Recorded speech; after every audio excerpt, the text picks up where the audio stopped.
an experience my time in this program has been.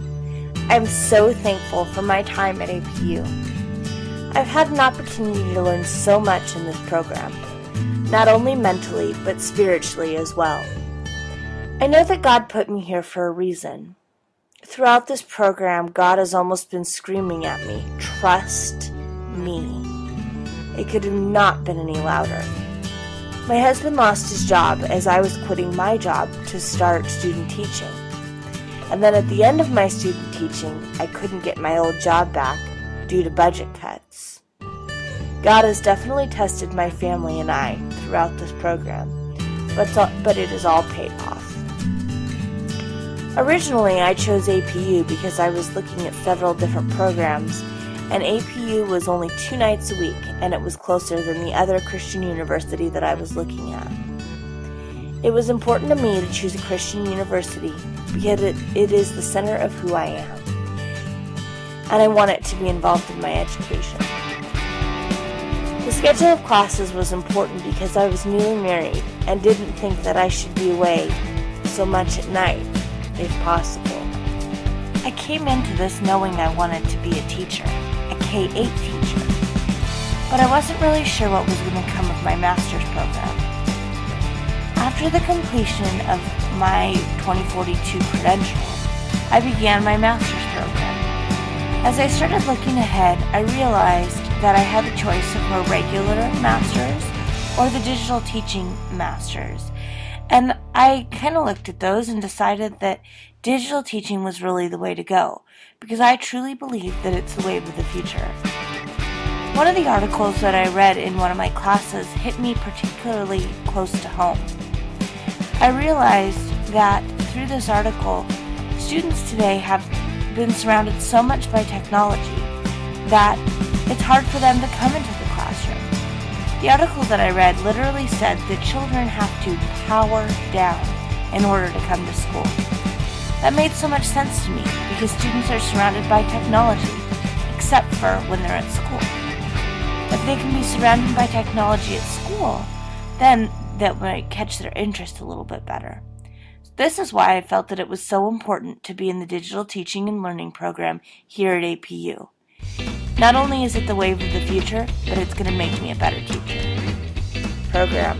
I was pretty knowledgeable in technology, but this program has allowed me to integrate it into the classroom and expand on some of my existing knowledge.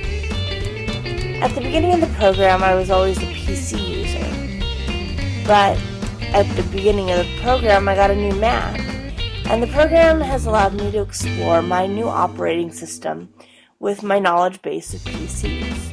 It's been awful fun to learn that new operating system with my new talents and skills from this program. In EDUC 512, I had the opportunity to explore a lot of software that I was already familiar with on my new Mac. I also had the opportunity to learn Adobe, which has proven to be very helpful in my classroom. In our class, we also learned to create a web quest, which would be very interesting to students and has proven to pull their interest in a very effective technological way. In EDUC 522, I had the opportunity to learn about multiple intelligences and create the basis for my capstone unit. In EDUC 514, which was probably my favorite class, I learned so much about using video in the classroom, as well as creating video quickly and efficiently to use within that setting. In EDUC 515, I also learned a lot. We learned how to do audio editing on Audacity, podcasting using iMovie, and vcasting. That has also proved to be very useful in my other projects as well as in my classroom. I'm a brand new 3rd grade teacher, as of only 3 months ago. So I chose for my action research to be on classroom management. I know that every new teacher struggles with this topic, but my classroom in particular has been difficult because I am the 3rd teacher that they've had this year, and expectations with every teacher have been different. So I took the existing classroom management plan and added and tweaked it to help manage the classroom better.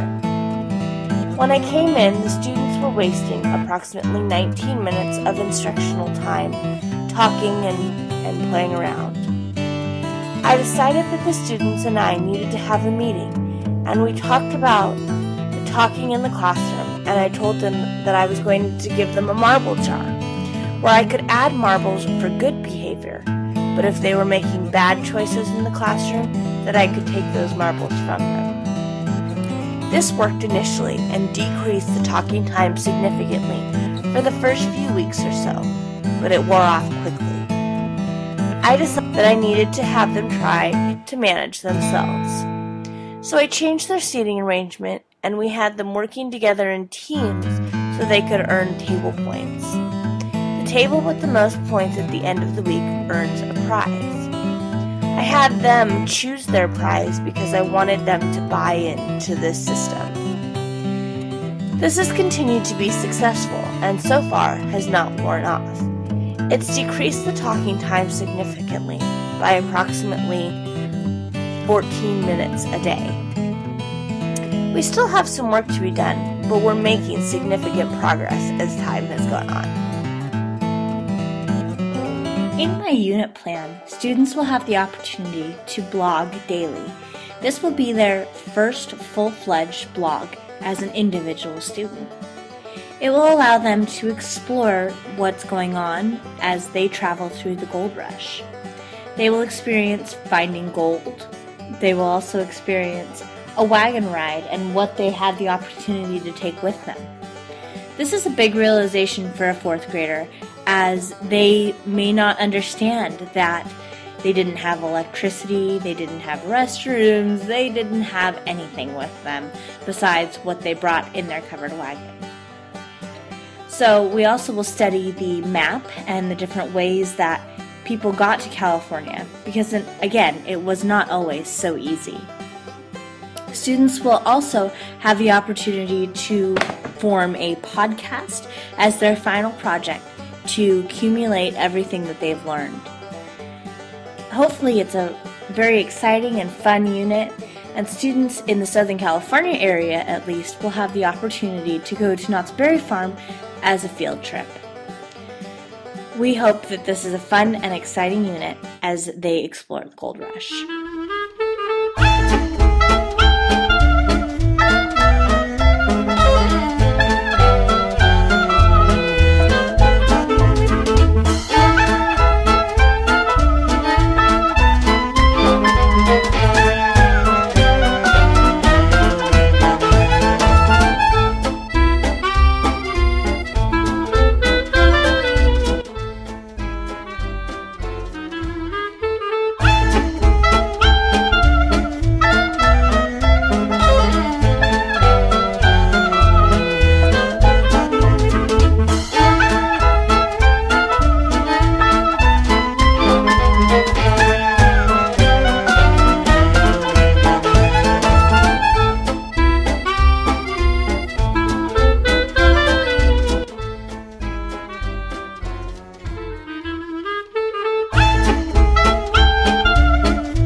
Let's think about that question again.